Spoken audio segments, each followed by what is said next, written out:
Hello guys, good morning. Hello guys, sorry, good afternoon everyone. आजको जुन topic छ त्यो this topic is how to how to save a drive how to save a drive जैसे कि मतलब ड्राइभमा तपाईँ कसरी आफ्नो कुनै पनि डकुमेन्ट राख्न सक्नुहुन्छ त्यो चाहिँ कुरा हेराउनेछ आज। सबभन्दा पहिला हामी गुगल क्रोम ओपन गरिरहेछौँ। त्यसपछि ड्राइभमा हामी ल्यापटपमा कसरी आफ्नो कुनै पनि सामान, कुनै पनि डकुमेन्ट, कुनै पनि भिडियोजहरू जे पनि राख्नु छ भने तपाईँ कसरी राख्न सक्नुहुन्छ त्यो कुरा आज सिकाउनेछु। सबैभन्दा पहिले तपाईँले चाहिँ आफ्नो गुगल क्रोम ओपन गर्नु पर्यो आफ्नो सिस्टममा भएको। त्यसपछि तपाईँ ओपन गरिसकेपछि ठ्याक्कै यहाँ चाहिँ तपाईँको आफ्नो प्रोफाइलमा क्लिक गर्नु। प्रोफाइलमा क्लिक गरिसकेपछि तपाईँले चाहिँ हेर्नु पर्यो यहाँ। त्यसपछि ड्राइभ भनेर ड्राइभ भनेर टाइप गर्नु पर्यो, ड्राइभ भनेर सर्च गरिसकेपछि इन्टर क्लिक गर्नु पर्यो र यसरी अलि नेटवर्क चाहिँ स्लो हुनुको कारण यसो भइरहेछ। र त्यसपछि तपाईँले गुगल ड्राइभमा क्लिक गर्नु पर्यो। यसरी गुगल ड्राइभमा क्लिक गरिसकेपछि कुन आइडीबाट तपाईँले, जस्तै कि हाम्रो टेक सपोर्ट रुपियाँ च्यानलबाट नै हो, त्यही भएर चाहिँ जुन च्यानल हाम्रो हो त्यहीबाट स्टार्ट गर्छु। यहाँ क्लिक गर्छु। यसमा क्लिक गरिसकेपछि अलि नेट स्लो हुनुको कारण यसरी सर्च लिन्छ। त्यसपछि ठ्याक्कै तपाईँलाई ओपन भएर हेराउँछ ड्राइभ कहाँ काम गर्छ र कसरी तपाईँ राख्ने कुनै कुरा या कुनै डकुमेन्ट, कुनै फाइलहरू कसरी राख्ने हामी सेभ गरेर।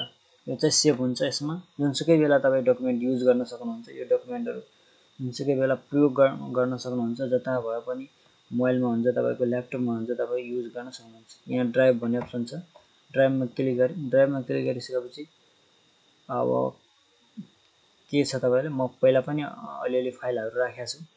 त्यो फाइलहरू यो चाहिँ हो हाम्रो एउटा, यो र अरू यहाँ जिमेल डिटेल भनेर यहाँ राखेको छु म 2-3वटा फाइल जति। यहाँ त्यो पनि अपलोडिङ भनेर यता हेर्नु तल भइरहेछ भनेर त्यो हेराइरहेछ भने यो माई ड्राइभ हो। यसले प्राइभेट राख्न सक्नुहुन्छ, त्यही हो। यसको स्टोरेज भनेको 324 KB अहिले म अपलोड गरिसकेको छु, तर 15 GB मात्रै युज गर्न सक्नुहुन्छ तपाईँ, त्यो कुरा हो।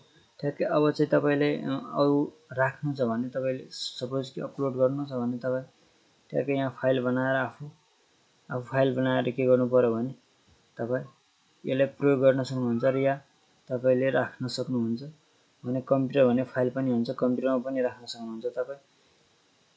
कुरा त्यही हो। यहाँ प्लस भन्ने आइकन छ, यहाँ प्लसमा जानु पर्यो। प्लसमा गइसकेपछि फोल्डर कहाँ के राख्नु छ त्यो सरी यहाँ होइन, तपाईँले यहाँ गर्नु परेन। यहाँ ठ्याक्कै यहाँ न्यू भन्ने छ, यहाँ क्लिक गर्नु पर्यो।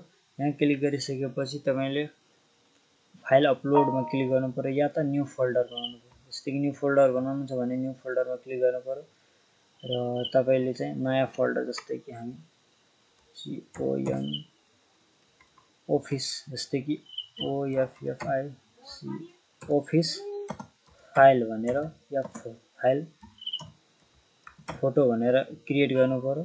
र क्रिएट गरिसकेपछि तपाईँले अब जस्तै कि अब फाइल क्रिएट भएर आइसकेको छ। अब यसमा क्लिक गरेर तपाईँले यसलाई ओपन गरेर तपाईँले के गर्न सक्नुहुन्छ भने यहाँ चाहिँ तपाईँ राख्न सक्नुहुन्छ आफ्नो फाइल, जुनसुकै फाइल तपाईँ यो फोल्डरमा राख्न सक्नुहुनेछ। त्यसपछि तपाईँले यहाँ चाहिँ न्यूमा क्लिक गर्नु पर्यो। न्यूमा क्लिक गरेपछि फाइल अपलोडमा क्लिक गर्नु पर्यो। क्लिकमा गरिसकेपछि तपाईँले अलि वेट गर्नु पर्यो, सर्च लिइरहेछ, नेट स्लो हुनुको कारणले यस्तो भइरहेछ। र अब फाइल तपाईँले खोलिसक्नु भएछ। जुनसुकै फाइल तपाईँले जुन ड्राइभमा राखेको छ त्यो ड्राइभमा क्लिक गरौँ। जस्तै कि म हेर्दै डाउनलोडै फाइलमा यो भन्ने अप्सन चाहिँ, यो भने प्रोफाइल चाहिँ यो भने र अरू सिलेक्ट गरिहाल्छु म कन्ट्रोल थिचेर, यो पनि र यो पनि 4वटा म चाहिँ त्यहाँ राख्छु। ओपन गर्छु। ओपन गरिसकेपछि यो भन्ने फोल्डरमा आइबक्सिन्छ, मतलब यो भन्ने फोल्डरमा आइहाल्छ। त्यो फोटोहरू अपलोड हुन थालिहाल्छ। अब 324 केबीको थियो, अब चाहिँ बढ्छ। यहाँ केही बेर तपाईँले वेट गरिसकेपछि यहाँ बढ्छ। म ब्याक गर्छु ल।